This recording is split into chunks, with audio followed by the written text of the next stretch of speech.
मैं उस जंगल के बीच उसी रास्ते से वापस अपने ट्रक की तरफ आने लगा, तो उस अंधेरे में मुझे चलने में कोई परेशानी नहीं हुई। जिस रास्ते से मैं वापस अपने ट्रक की तरफ जा रहा था, उसी रास्ते के एक तरफ मुझे जंगल में कुछ आवाज सुनाई दी, जैसे कोई जंगली सुअर गुर्राता हुआ भाग रहा हो। फिर मैंने ध्यान दिया कि एक नहीं था, बल्कि 3-4 या 5-6 सुअर होंगे। वो सभी सुअर बड़ी ही तेजी से उसी तरफ भाग रहे थे जिस तरफ वो ढाबा था। मैंने सोचा शायद वो जानवर उस ढाबे के बाहर कूड़ेदान में से बचा कुचा खाने जाते होंगे, इसीलिए रात के इस समय ढाबा बंद होने के बाद ये उस तरफ भाग रहे हैं। खैर, मैं अपने रास्ते चलता रहा और कुछ देर में मैं अपने ट्रक में पहुंच गया। उसके बाद मैं ट्रक में चढ़ा और अपनी सीट में जाकर चद्दर तान कर सो गया।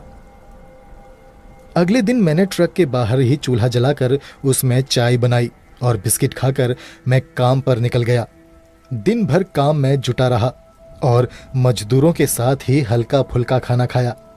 फिर शाम हुई और नहा धोकर मैं बूढ़ी अम्मा के ढाबे की तरफ चल पड़ा। उस दिन मैं थोड़ा जल्दी ही चला गया था, क्योंकि पिछली रात मुझे उस ढाबे में दूसरा कोई ग्राहक नहीं मिला था। आज अम्मा ने कहा था कि वो स्पेशल गोश्त बनाने वाली है, इसलिए मैंने सोचा कि जल्दी चला जाता हूँ। वहां और ग्राहक भी होंगे और खाना भी गर्मा गर्म मिल जाएगा, वरना पिछली रात की तरह सूखी रोटी से काम चलाना पड़ेगा। ये सोचकर मैं जल्दी जल्दी वहां पहुंचा तो देखा उस दिन भी वहां कोई ग्राहक नहीं था। मैं शाम के 7:30 बजे ही ढाबे पर पहुंच गया था। इसके बावजूद वहां मुझे कोई दूसरा ग्राहक नहीं मिला। मैं उस ढाबे के झोपड़े के पास गया और झोपड़े के दरवाजे पर खड़ा होकर मैंने उस बूढ़ी अम्मा को आवाज दी, अम्मा, ओ अम्मा, आज क्या बनाया है खाने में? तभी झोपड़े के अंदर से वो बुढ़िया निकलकर बाहर आई। उसने अपने बदन पर एक गंदा सा एप्रन पहना हुआ था। उसके एप्रन में खून के दाग लगे हुए थे, जैसे मुर्गे काटने वाले कसाईयों के एप्रन में लगा रहता है, बिल्कुल वैसे ही। मुझे देखकर उसने एप्रन उतार कर किनारे रखा और बाहर रखे एक पानी के ड्रम में हाथ डालकर वो हाथ धोने लगी और फिर अपने हाथों को अपने पल्लू से पोंछते हुए वो मुझसे बोली, बैठो बेटा, अभी लगा देती हूँ खाना।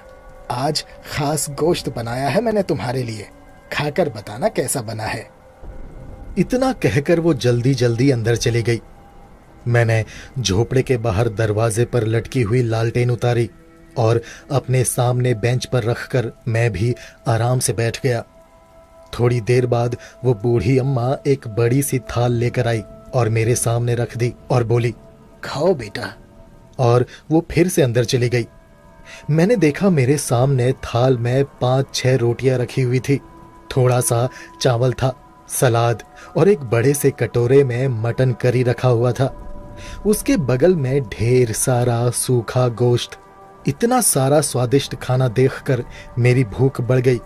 सबसे पहले मैंने सूखा मसालेदार गोश्त का एक बड़ा सा पीस लिया और उसे मुंह में रखते ही मेरी जीभ के सारे टेस्ट बड्स नाचने लगे, क्योंकि वो गोश्त सच में बेहद लजीज था।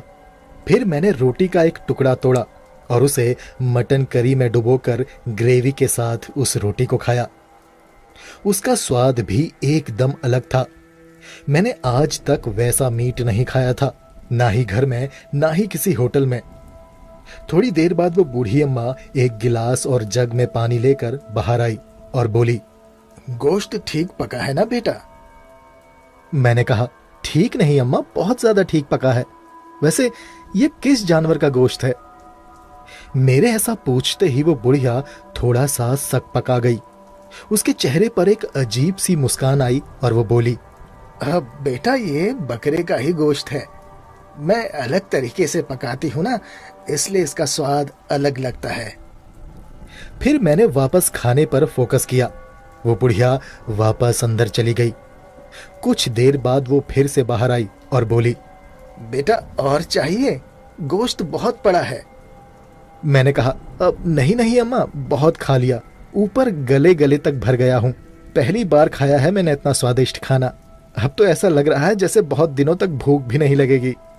अम्मा अपने खाने की तारीफ सुनकर मुस्कुरा दी और मुझे एक छोटा सा डब्बा देते हुए बोली, ये लो बेटा, इसे सुबह खा लेना। सूखा गोश्त है, ये 3 दिनों तक खराब नहीं होगा।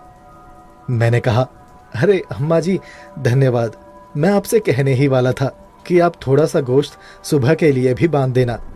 चलिए बताइए कितना पैसा हुआ। वो बूढ़ी अम्मा बोली, अरे बेटा, जो दिल करे जितना दिल करे बाद में दे देना। अब तो तू आता ही रहेगा ना खाना खाने के लिए। मैंने कहा, हाँ अम्मा, कुछ दिनों का काम और बचा है, उसके बाद काम खत्म हो जाएगा तो मैं चला जाऊंगा। वो बूढ़ी अम्मा बोली, ठीक है बेटा, जिस दिन जाएगा उस दिन दे देना पैसे। अब जा, बहुत रात हो गई है,